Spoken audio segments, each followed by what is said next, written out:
Kiyotaka Ayanokuji, l'énigmatique protagoniste de Classroom of the Elite, incarne l'idée que la véritable puissance réside dans le contrôle de soi et l'intelligence stratégique.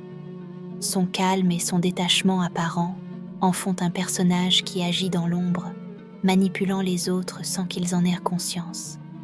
À première vue, Kiyotaka semble être un élève froid et calculateur, mais sa philosophie révèle une vision du monde beaucoup plus profonde.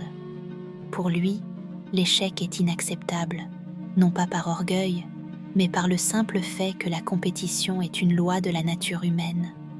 Il ne cherche pas à se faire des amis, mais à maintenir un contrôle absolu sur les situations, en utilisant ses capacités intellectuelles pour naviguer dans un monde de compétition et d'intrigue.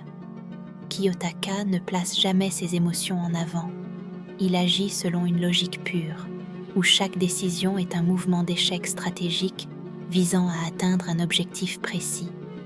Mais cette quête du contrôle absolu cache aussi une réflexion sur l'isolement.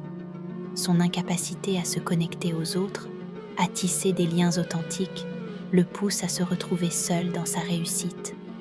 En rejetant les émotions humaines, Kiyotaka devient le maître de ses actions, mais à quel prix ?